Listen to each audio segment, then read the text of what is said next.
Faith in the arts. We're being recorded. We're on the record now.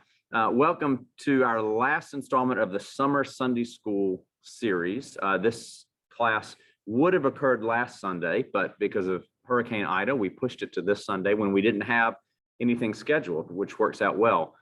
Next Sunday, just reminder, and you'll see all the details and information in the bulletin and in emails that are being sent out. Next Sunday's Rally Day. And so we shift from this United Combined Sunday School back into our some separate groups. And I won't review all those because the details and the locations are all in printed and online material. But welcome to this time. I'm glad to be here with you. Let's open first with a word of prayer. God of grace and God of glory, we give you thanks this day. We give you thanks for your presence with us throughout all the journeys and adventures of life. We give you thanks for the ways that you have guided your people throughout the ages and the ways that you still are present with us, leading, guiding, forming and reforming us into the image of Christ, the pioneer and perfecter of our faith, in whose name we pray. Amen. All right, I'm going to, now that I've welcomed everybody, I'm going to minimize you on the screen, on my screen, but that shouldn't affect anything that y'all see or experience online. But for those of us in the room, we can see the PowerPoint, and hopefully y'all can see it as well. Thank you especially to Judy Weaver for being our Zoom czar this morning and throughout the summer. Keeping us connected and keeping us muted today as well, for those of you that are joining online. Okay, so this is sort of an odd Sunday school class to teach. I was talking a couple weeks ago, Ted Alderson said, when are you doing the what I did on my summer vacation trip class? And so I guess in a way that's sort of what this is. Let me just zoom out a little bit though and say, well, the one very important thing I want to say I'll end with, but let me start with the idea behind a sabbatical is usually something that is woven into the agreement between a pastor and a congregation years in advance.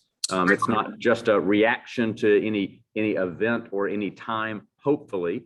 Usually, as was the case here, it was included in the terms of call, the sort of the official agreement between the church and the pastor 7-8 years ago now. And so we're looking forward to this.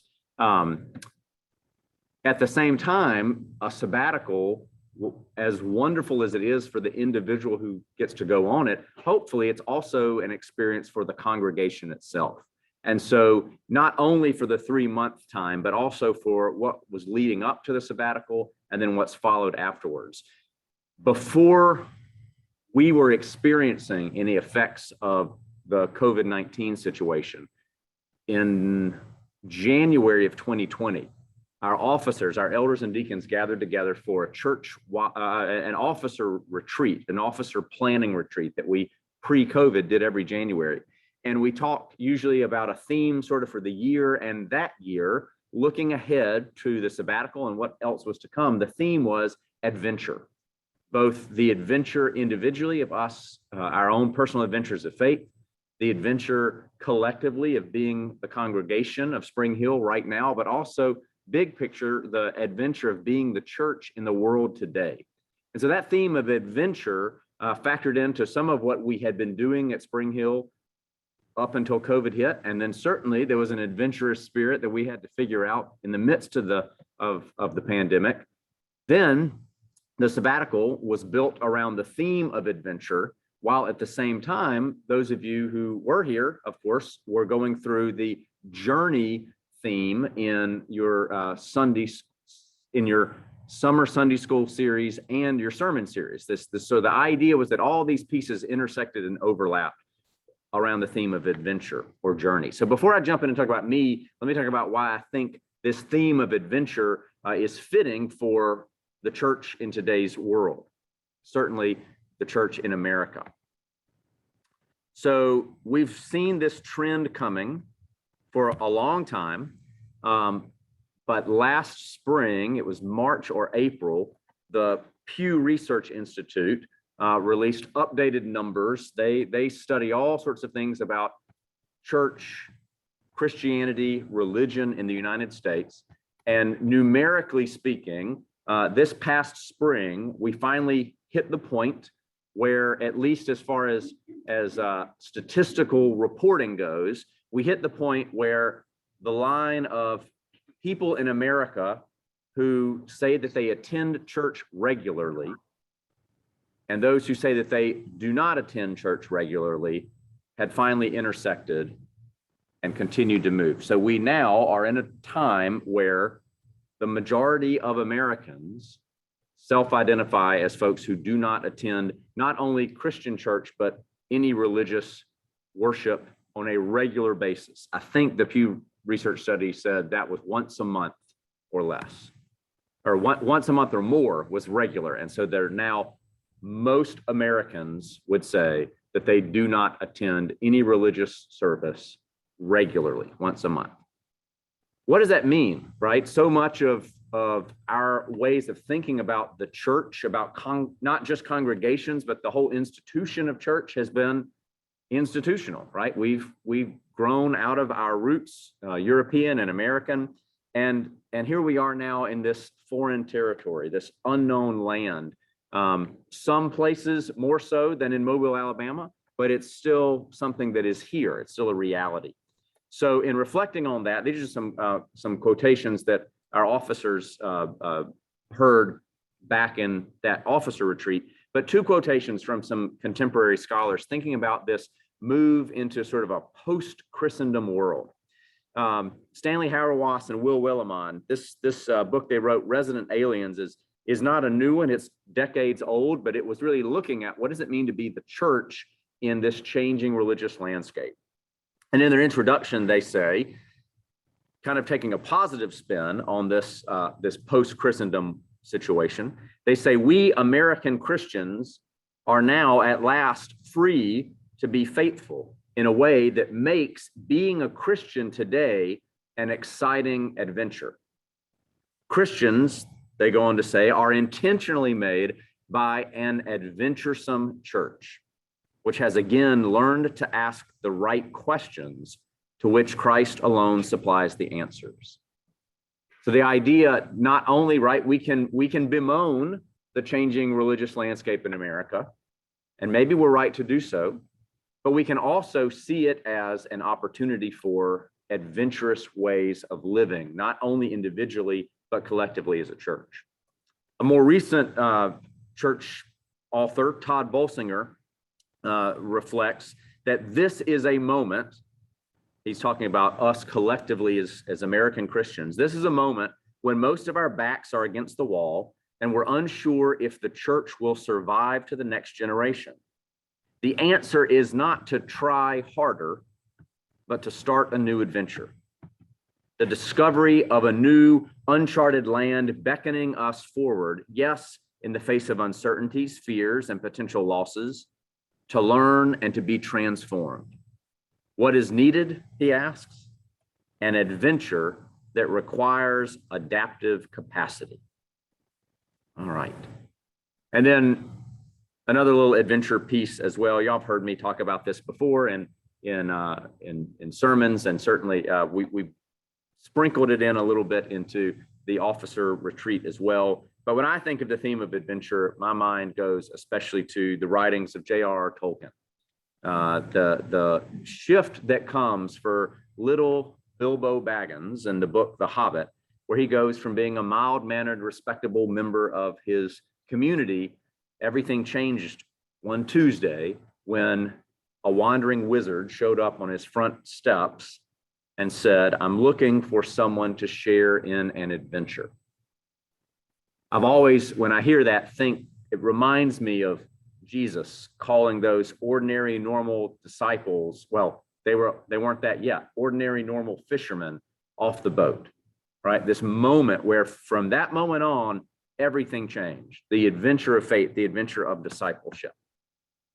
Okay, so that's some of the background. So the actual sabbatical itself, there were sort of three groups of goals that I had. The first was to rest and to recreate. The second was to do some reading and some reflecting. And the third was to not only think about the metaphor of an adventure, but to actually go on one, to use the gift of time of that 3 months intentionally with my family to go on. I brought my visual aids here this morning, show and tell, to go on an adventure together with them. So these three pieces, the reflection and the adventure, I want to share with you some of that. The resting, there was some resting, which was great, especially the first 2 weeks. The kids were still in school and we were still in town, and so I had a chance really to kind of mentally unpack, and then to just be a little bit more intentional about how I was spending time. And then at the tail end as well, the last 2 weeks of the sabbatical or at least the last full week, the kids were starting back to school, so I got to be more involved in the back to school process. So those are kind of the bookends had to do with school and that transition. But the big adventure that we went on was the month of June, the entire month of June. And I'm gonna, well, let's walk through that. So just a little bit.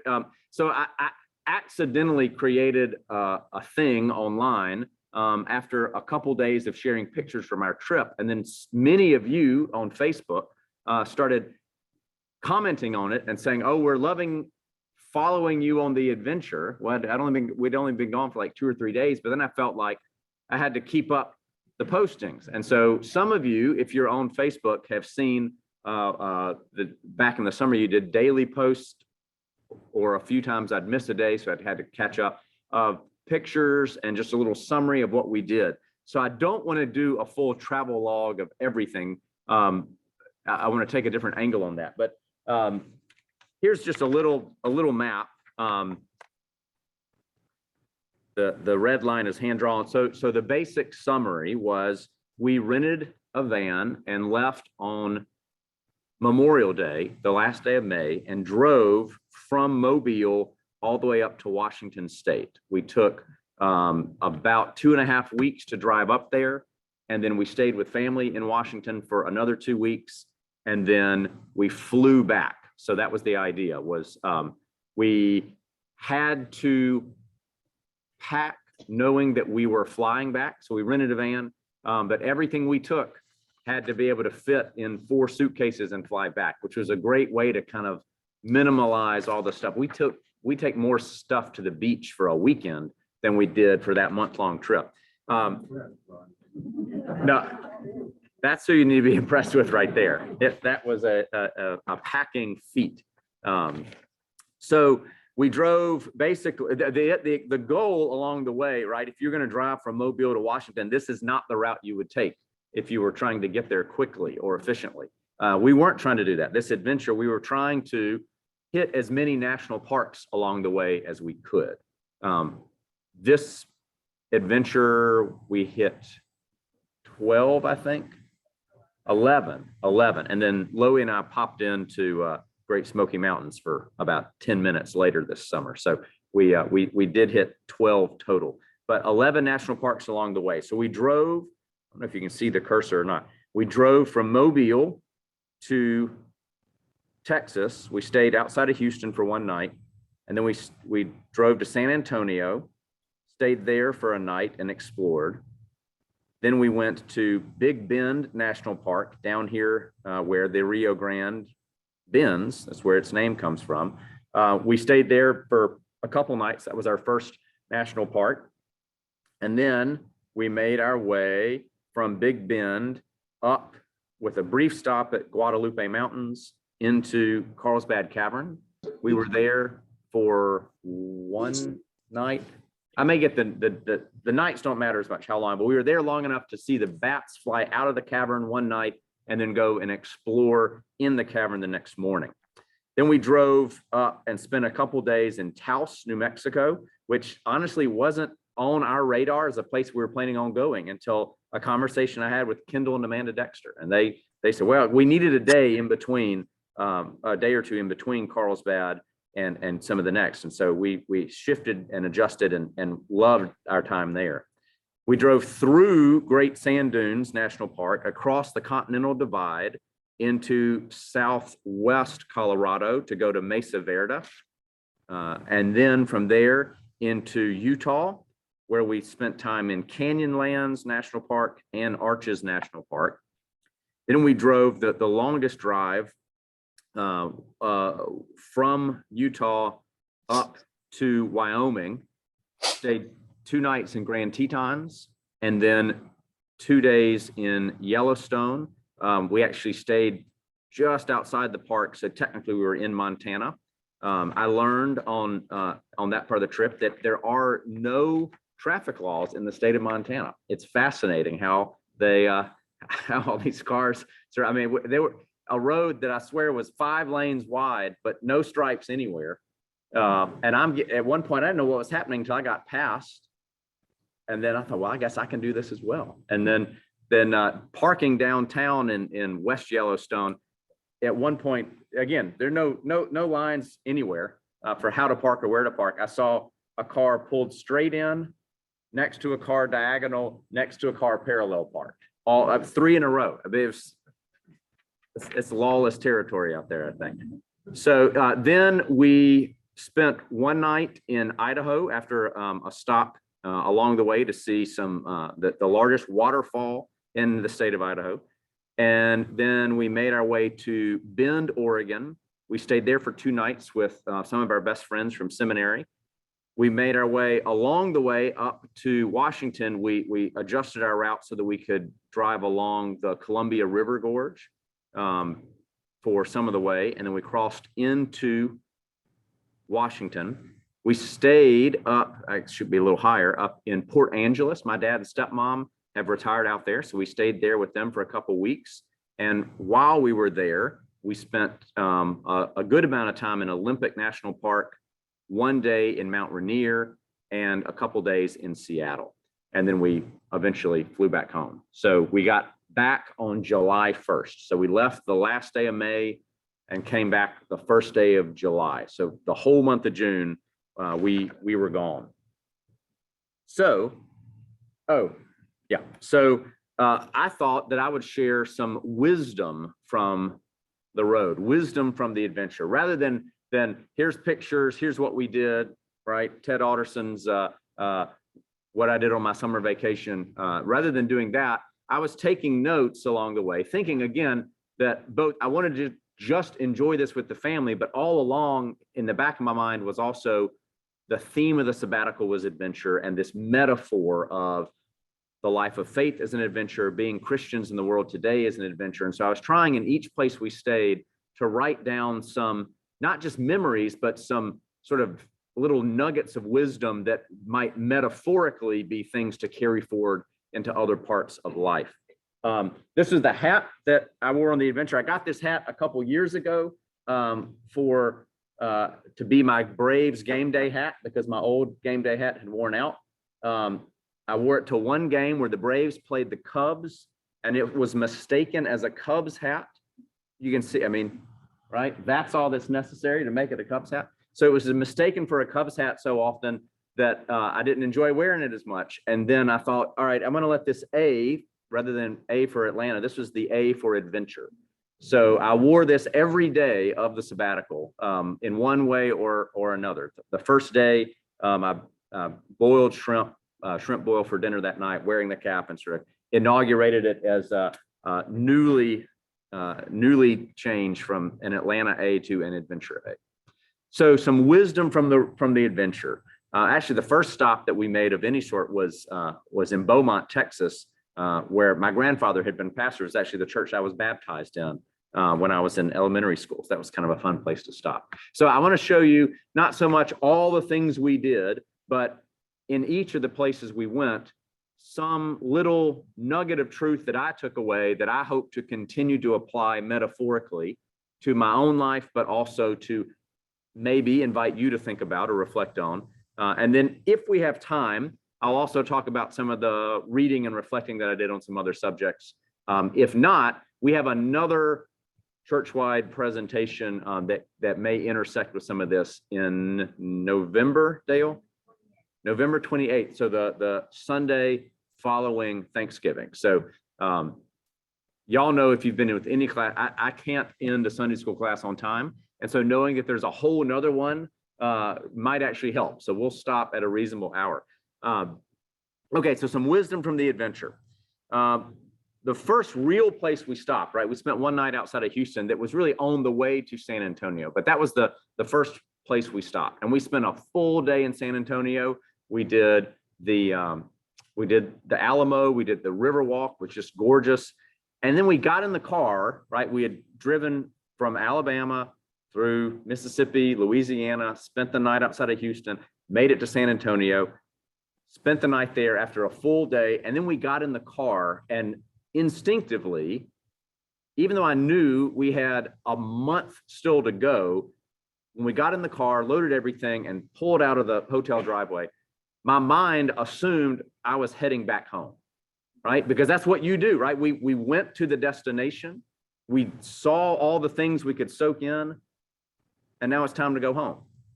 And it turns out that it wasn't. It was just the first stage in a much longer multi-stage adventure. And so there was this strange feeling getting on the interstate and going further west to keep going rather than turning around and coming back home. And I wonder if maybe that's also something, right? Many of us have thought about this time of COVID as, in a way, sort of an adventure, but also we can't wait to get back home, back to normal when this is over. I certainly hope that we do, from a health and a community health and individual health, get back to normal. But also we may metaphorically need to keep going. This adventure may be taking us, being the church today, in some new directions. So get in the car and keep going. It's not yet time for home. Our next stop, we were in Terralingua, Texas, which is right outside of Big Bend National Park. That was the when it really felt like an adventure, because we spent 2 nights in a teepee. Ryan called a few months before and was booking things and said, "Can we stay in a teepee?" I don't know, is that a smart idea? She said, "Well, it's got Wi-Fi, a Keurig, a mini fridge." So this doesn't sound like any teepee I've ever heard of, but it was great. It worked. The only problem was the first night we were there, a thunderstorm rolled through. And right, the way teepees are built, these poles come out the top, which means in the middle of your living space, there's a big hole in the top. And it's storming, and all of our stuff's getting rained on. The water's coming down the pole, so anything that's touching any of the edges is getting soaked. The bed's getting soaked, and I'm done at this point. I'm ready to be done. And the kids were absolutely loving it. They were cracking up. It was the funnest, coolest thing. That's adventure sleeping, as Opie Taylor would say on the Andy Griffith Show, right? Adventure sleeping. And so it was I really had to make this mental shift and say, all right, worst case scenario, grand scheme of things, that's really not that bad, right? It was a great check for me early on at the beginning of the adventure to not get so worked up over things that don't go according to plan, because not only are they maybe not as bad as we think, but they might actually be enjoyable if we shift our perspective. So the worst thing that can happen is a thunderstorm in a teepee, and it's really not too bad. All right, then we went to, well, we were still in Terralingua. There were 3 teepees where we were staying. And there was this guy next to us. He was there with his son. We bonded over breakfast because he came prepared to actually, cook. We had pre-made stuff because we wanted to get up and get into the park as fast as possible. We wanted to maximize our time in the national park. But the second day we were there, we enjoyed his outdoor cooking. We made friends, formed relationship over breakfast. And then we're about the same age. His family is from Mamu, Louisiana. That's where he was. And so we talked about, where he grew up, where we grew up, bickered a little bit over Alabama and LSU.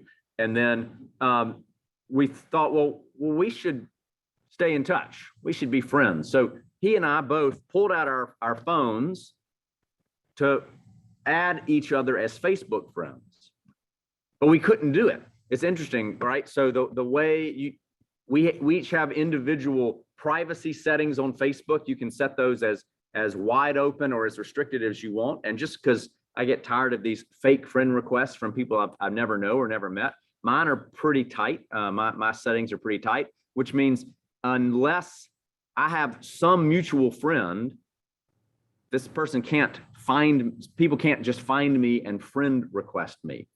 And so neither one of us online could ask the other person to be a friend because he had his set just as much as I did. So this was a complete stranger. No one on the face of the earth, as far as we know, did either of us know mutually.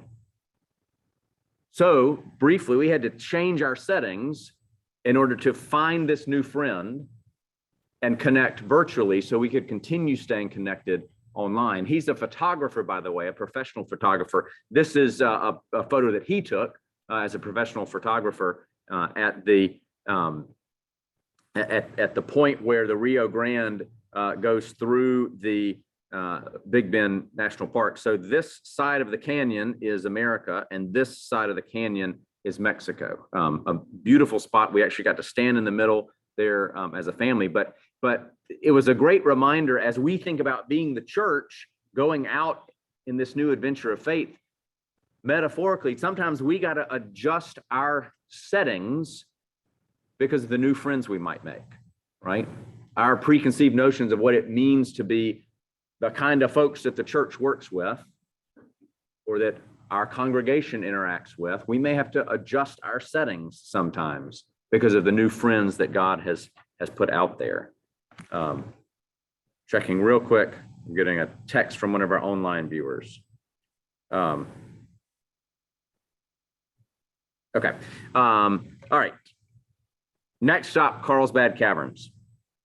An amazing place, very, very dark inside. And one of our kids, who will remain nameless, once we got started, was not super excited about being down there in the deep dark. But rather than stopping, he kept going, kept walking, braver and braver and braver the deeper we got. And it was just a powerful reminder for me that bravery often shows up in the dark places, right? In the dark places of life, in the dark places of our own adventures. True bravery doesn't come when we make up our mind to do something while the sun's out and shining and everything is great. But as we go in and we push ourselves to sort of the limit of what darkness we're comfortable with, and then we keep pushing ourselves further and further along. We had a couple days, the days in Taos, New Mexico were supposed to be rest days. And I think those wore us out more than any of the other days, just because it's a good reminder, right? As we think about things like Sabbath or times of activity or inactivity, that sometimes rest days can wear you out just as much as active days. Also in Taos, kind of another version of that, adjust your settings to make new friends. There was a little public plaza over in one corner, and the town psychic threw a social every Sunday afternoon. She got hot dogs and grilled out and invited people to come and hang out and play checkers and tell stories and meet her dog. The dog's name was Essay, right? This was Essay the dog. Small town, mountain, New Mexico. Going to the social that the town psychic is throwing is probably not on my to-do list. And yet, it was great. I got to sit down and talk to a couple of farmers, and they were talking about the impact of rain and drought on their crops, and I got to hear them swapping stories together. It was a great opportunity to not just hit the touristy stuff, but to see how the real people who live there were living. And so sometimes on the adventure, you got to go to the places you wouldn't have gone, or the experiences that you would have just immediately written off as not your kind of thing. Going to the social, even if the town psychic is the host. Now, I did read the news newspaper article that she wrote for that year, predicting all the things that were going to happen for the year. And so far we've made it. So we're doing better than she thought. Then we went from Taos into Colorado to go to Great Sand Dunes. I don't know if the kids know this, but of all of the national parks we went to, this is the one that Ryan and I disliked the most. It was hot. It was all the sand of Gulf Shores, Orange Beach, but without the Gulf to cool you down. We ran into some issues with renting these sleds. You can slide down the sand dunes, and we got there later than we meant to, and so the crowds were massive, and it was exhausting, and we were worn out and getting grumpy, and the kids were having the time of their life. They were loving riding on their seat and then standing and surfing down these massive sand dunes. And they loved it. We got in the car as we were leaving, and they said, "This is the best day ever. This was awesome. This was wonderful." So it was a good reminder, right, in all of life, but especially on these adventures, that sometimes the worst days for you might be the best days for someone else. Then we crossed the Continental Divide, and which meant we had to go high enough into the mountains to where we saw snow on the side of the road.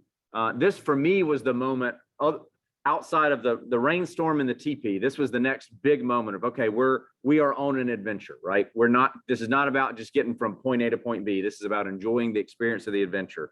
We drove past, made a big curve on the road, and there was a parking lot for a ski resort that of course was closed because it was June. But right outside of the parking lot was this massive patch of snow that was still on the ground. And so the kids said, "Can we stop and play in the snow?" And so we did a U-turn, we pulled in, and for about 20 minutes or so, we had an epic snowball fight on the side of the highway.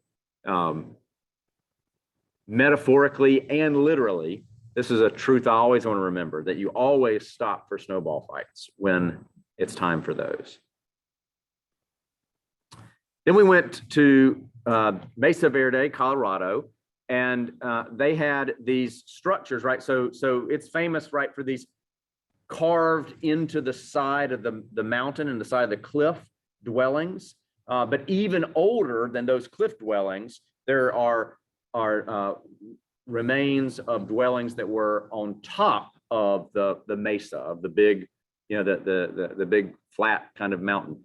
So the historians have been able to, date it, and they realize that the oldest settlements in the area are there on top of the mesa. And at some point, the Pueblo Native Americans that lived there, and they don't know why, but there was this one point, probably the span of just a couple decades, where all of the on top of mesa dwellings, the folks left those for some reason, and they went and started carving and creating these in the side of the cliff dwellings as well.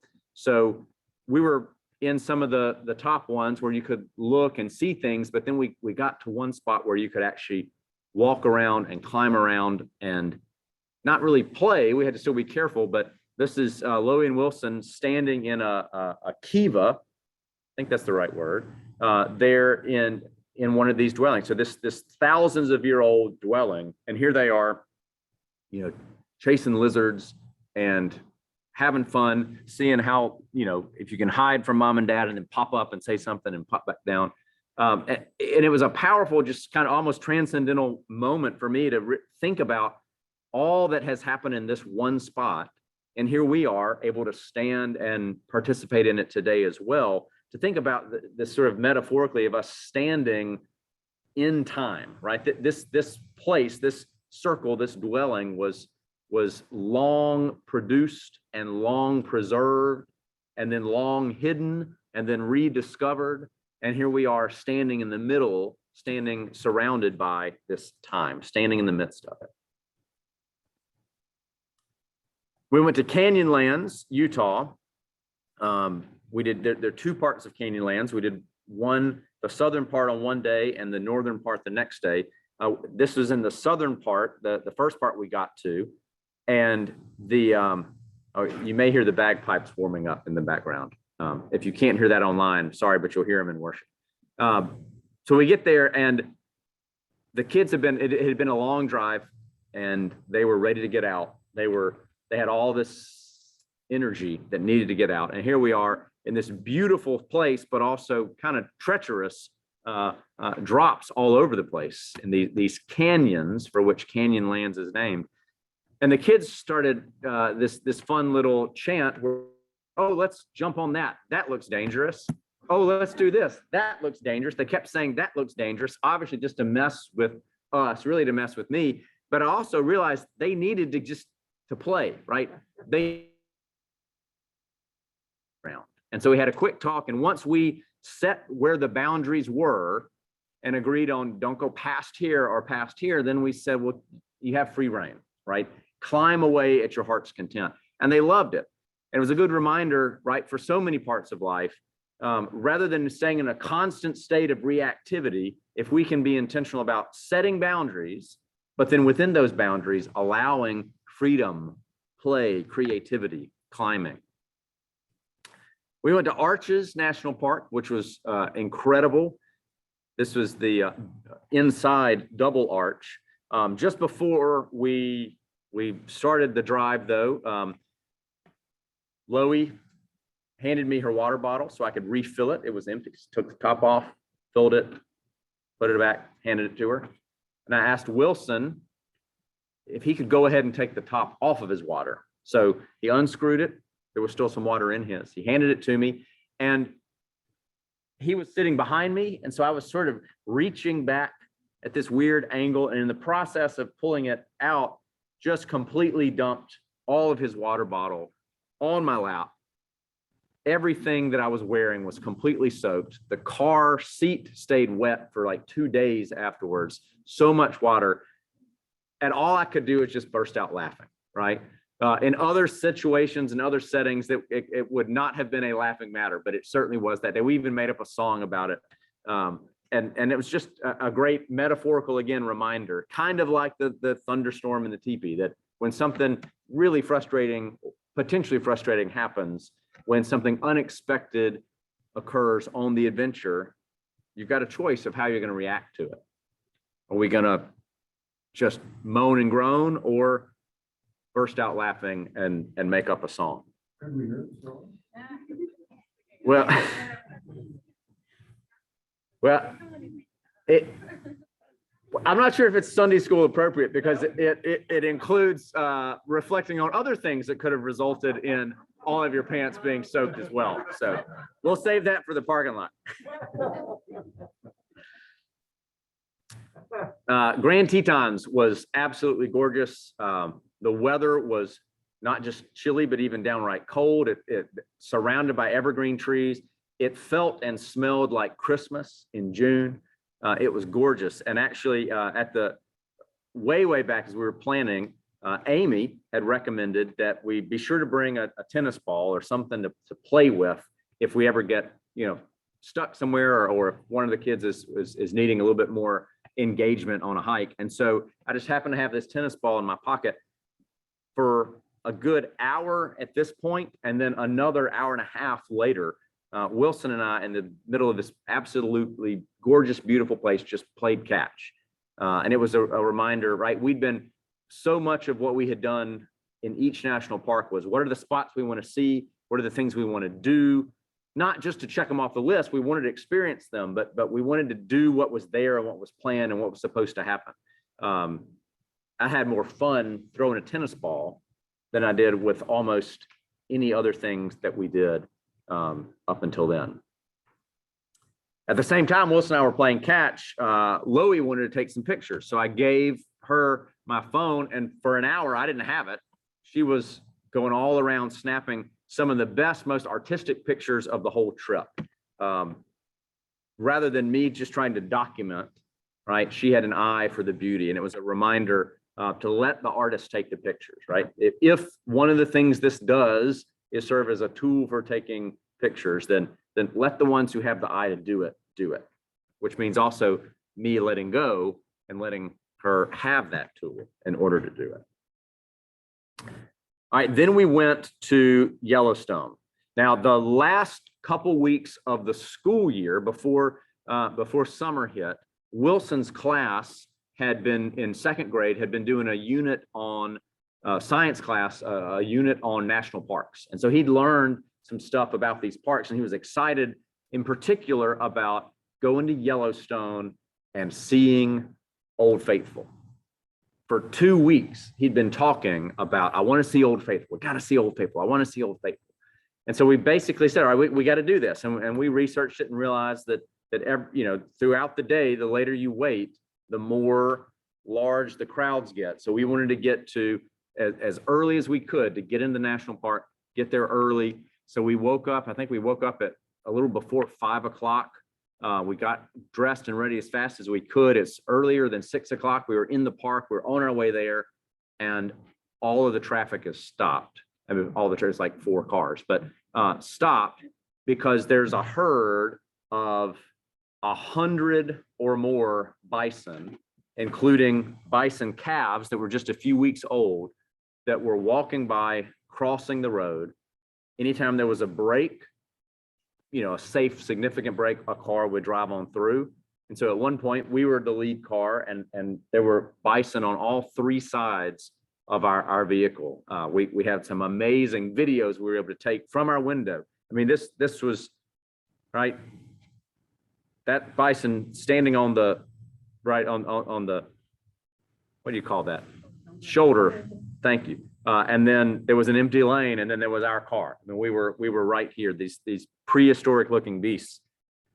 We drove back through that road. Plenty of other people did throughout the day, and we saw the herd in other spots scattered around, but they weren't blocking the road again. Had we not gotten up that early, we didn't get up for bison. We got up for something else, but because we were up, we didn't sleep through the adventure. We got to see one of the coolest parts of the whole thing. All right, so then Wilson had been talking about wanting to see Old Faithful all along.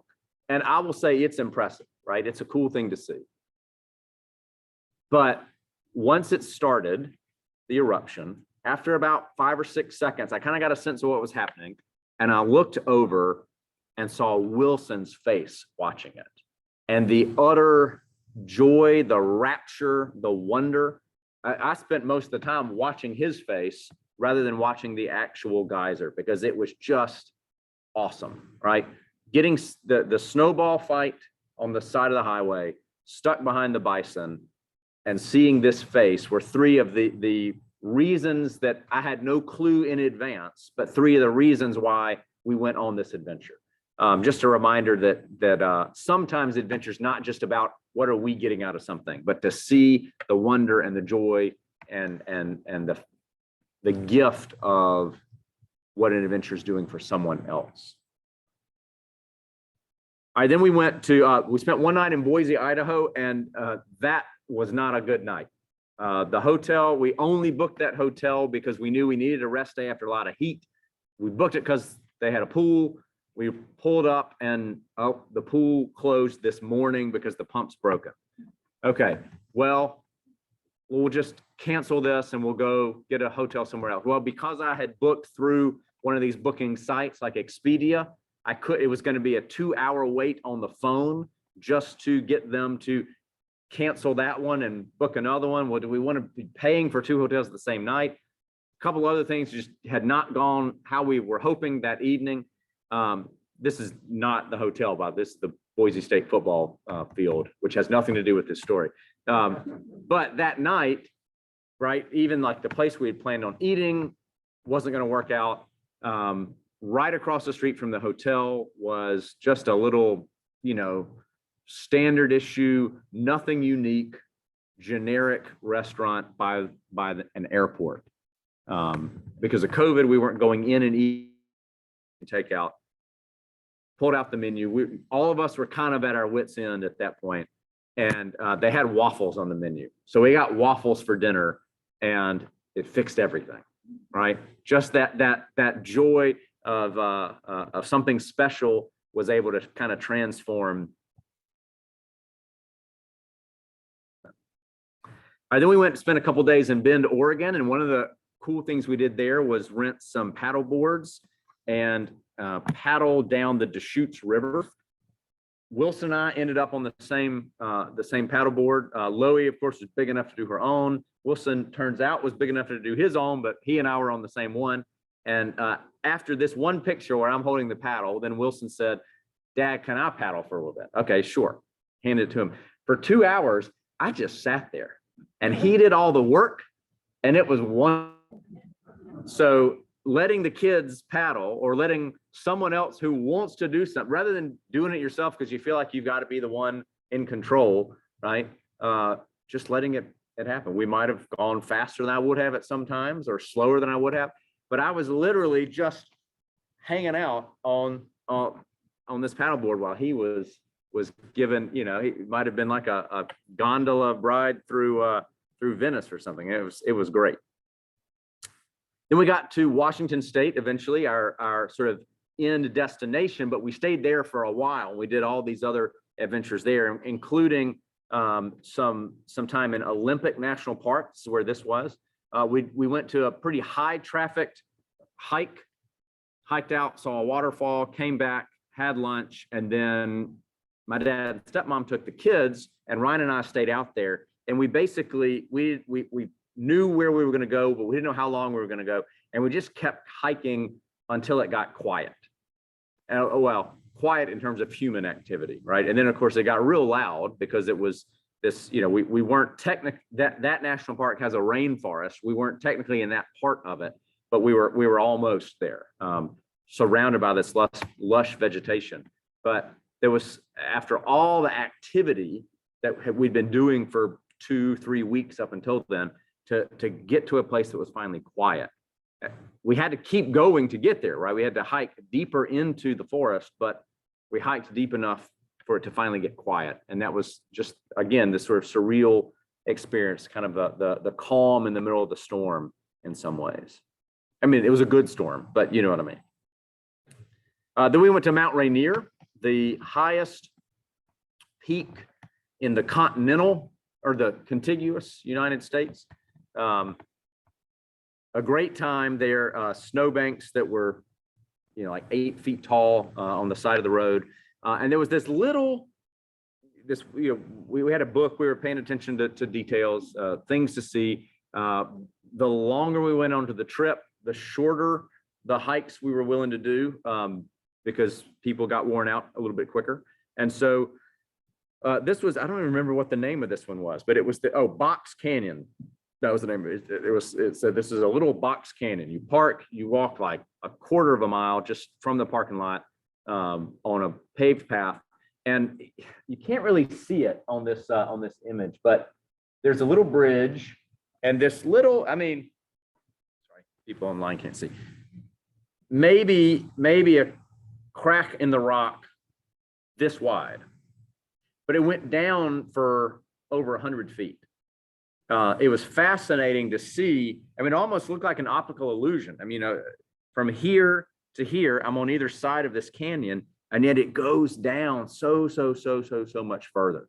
It was a reminder, again, on this metaphor of an adventure, that sometimes the cracks that we see metaphorically run really deep.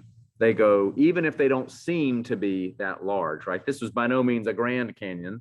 It was a little tiny canyon, but it was deep nonetheless. We were in Seattle, and the plan, we were going to do one other national park. We were going to go to North Cascade, one that's in Washington.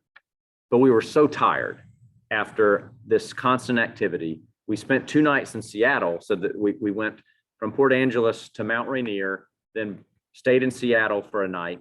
We were going to get up the next morning and go to North Cascades for the day, drive back. And we said, we're worn out. It won't be fun if we go and do another one. And we had our list, right? We were going to hit 12, right? We've got the map at home where every time you go to the national park, you put a sticker on, right? We had it all in our head. We were going to go to all of these. We were going to accomplish this task. And instead, we said, let's just stay and enjoy the city of Seattle instead. let's change plans. We had this hope, right? We were going to hit 12 national parks. We only hit 11. But instead, we spent the day in Seattle, got to walk around, see some of the cool sights. The Mariners had a day game. And so we decided to go to a baseball game because of it's a day game and people don't go to as many of those. And B, there was a pandemic. We ended up having to we sat in the non-vaccinated section because our kids weren't old enough to be vaccinated yet, which meant we had an entire area to ourselves. There was one usher for the 6 of us. And we watched from beginning to end an entire Major League Baseball. I hadn't been to a professional baseball game in a few years. And here we were enjoying it immensely because we changed plans from our expectations. We got to enjoy something, a reality that was even more engaging. We got, after that little trek to Mount Rainier in Seattle, we went back to Port Angeles. They've got a summer league it's college players who want to show off pros. And so it's a wooden bat league for college players. And it only runs for like 2 months. Well, the visiting team for the Port Angeles Lefties, the visiting team that was playing against us had a woman as their starting second baseman.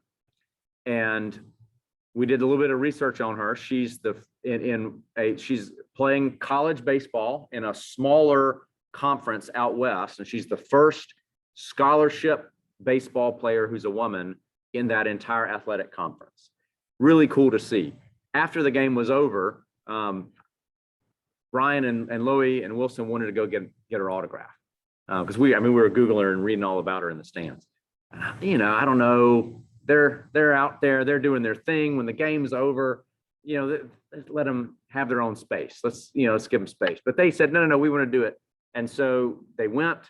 They met her. Her eyes lit up as she was telling her story. The kids loved it. It was a reminder it's not too right. So the imposition I was worried about of interrupting someone else's schedule by asking for an autograph, maybe that interruption is not as big of a deal for other people as we might think it is sometimes. So always go ahead and ask for the autograph because sometimes there's powerful stories that come along with it.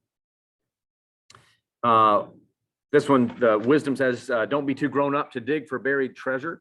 There was this little bay in the nearby vicinity to Port Angeles where they have sea glass. So, which upon the more we've learned, Matthew can probably explain, but I think it's basically like human waste, right? That has eventually gotten just beat up by the surf and smoothed and ran. And there are these tiny little pebbles and they were scattered all in. You had to dig for them. Well, the kids jumped in, right? They were digging for this sea glass and finding them. And, Ryan and I were more mature grown-ups walking around. And eventually we got over ourselves and we were down in there digging for the sea glass as well, digging for buried treasure. Don't be too grown up to dig for buried treasure. This is a picture right before we returned the van that had gotten rained on almost none the entire trip. These are bugs from 13 states that are on the front bumper. I wanted to not watch, I wanted to see what this thing looked like by the time the adventure was over. Bugs all over the place. And just a reminder, right? We love these powerful places we went, but in between a lot of these national parks, we were not on the interstate most of the time because not once or twice because we chose that, but mostly because these national parks aren't on interstates, right? They're out in the middle of nowhere. And so you got to take these off the beaten path routes to get there. And what we saw in those places, right? When we were in Yellowstone, nothing about Yellowstone looks anything like Mobile, Alabama, right? It looks like something from another planet. But when we left Yellowstone and we're driving west into Idaho, we had a lot of stretches of rural areas or small towns where their middle of nowhere looked not that different from our middle of nowhere. It was a reminder that although we might focus on the things that are vastly different, there's a lot of the in-between space is the same. geographically, but I think also metaphorically as well. Sometimes the middle of nowhere is the same everywhere. All right, so we are almost at the hour, and I do want to have a sec for a few questions. So what we'll save for November is more of the reading and reflecting that I did from some fellow adventurers in the past, from biblical texts in the book of Acts, some other ancient historical Christian leaders, some folks from the Celtic Christian tradition, and some of the Protestant reformers. I did some reflecting on who we are as a congregation. I thought back over the last 7 years, who are we as a church? What are some of the things we've done? And the metaphor that kept popping up was building bridges, and then maybe a shift from building bridges to building webs. And we'll unpack that in November. When we got back that night, we were exhausted, but because it was part of the beginning of the adventure, I pulled out my copy of J.R.R. Tolkien's The Hobbit again. And there's a point where, after all the adventure is over, Bilbo, the little hobbit, and Gandalf, the wizard who got him on this adventure business in the first place, are coming back home after a year-long adventure he's been on. And they cross into the territory of his home, and Bilbo starts singing a song that he just made up, a walking song, an adventure song. Bilbo would never have done something that foolish before, when he was a respectable member of society before his adventure. But here he is bursting into song when he's almost at his front door. And Gandalf turns and looks at him and says, "My dear Bilbo, something is the matter with you. You are not the hobbit that you were." So that idea now, and preparing for this Sunday school class has been a great part of this for me, is to unpack what exactly did we do in the adventure, but also how am I changed by it? How are we as a family changed by it? And how are we as a church family who've engaged in the beginning parts of an adventure, what lies ahead, but also how do we reflect back on changes of who we might be becoming in the days ahead? All right, the last thing I want to say, which I could have started with, but I would have talked too long about this, is just an immense, huge, from the bottom of my heart, thank you. Thank you to this church family for giving this gift. There were 3 months where I wasn't here. And of course, y'all were busy doing the work of the church and being the church, and everything was covered with great leaders, especially with Anna's leadership, but also the rest of the staff and the church session. Things went fine and wonderful. And it was a massively wonderful gift to be able to have this time. I loved it in the midst of it, but in those last couple of weeks before it was wrapping up, I just kept every day waking up and feeling I thought, am I going to feel this dread of having to go back? And I wasn't. I was feeling excited about getting back, but I was also accompanied with that was this deep, deep sense of gratitude for the gift of what y'all gave me. And although I'm looking forward 7 years from now to the next one, this certainly felt like a once in a lifetime experience that was only possible because of y'all. So I'm deeply, deeply grateful for it. And I can't say thank you enough. So I'm just going to stop with a big thank you. And I'm going to stop screen sharing as well. And shift into, if there's anyone, any questions from the room or from online. We can take maybe 5 or 6 minutes to just any conversation, and then we've got worship. Kirk and the Tartans also rescheduled from last Sunday. So if you have a question online, I think you can unmute yourself. If you have a question in the room, you can ask it and I'll repeat it so that the online folks can hear.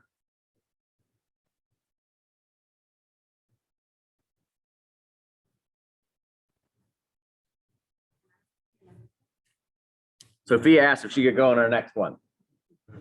Sure. Well, that's the other one of the things that it also did was help me to think not just about big, long trips as adventures, but also the daily adventures that we get to do, right? To think about the little things as also adventurous opportunities to both literally, but also, again, this metaphor of the adventurous is maybe what the church is called to be about in this time in the world, to think about how we are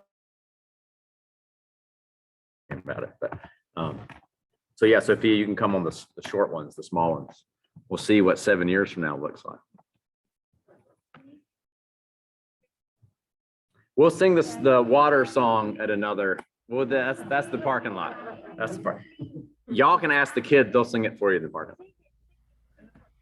Buzz, thank you so much. That was fantastic. Thank y'all. Thank you.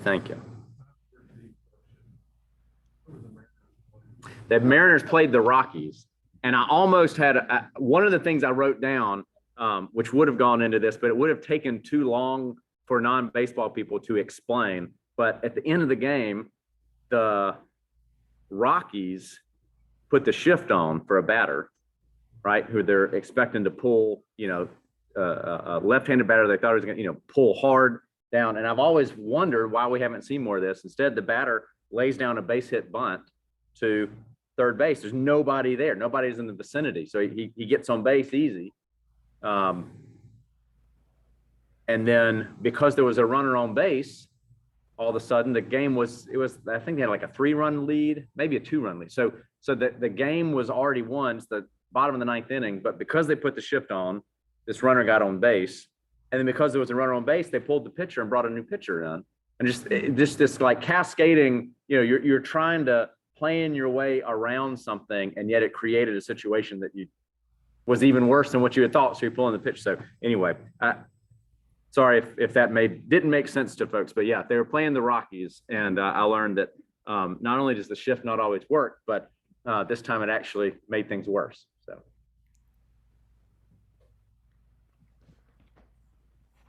the Rockies won, but we saw some good home runs. It's also fun. It is in my book, but it would have taken too long, so I just did it now instead. So. Any other questions online or in person? Well, feel free to ask them. Oh, go ahead, Leo.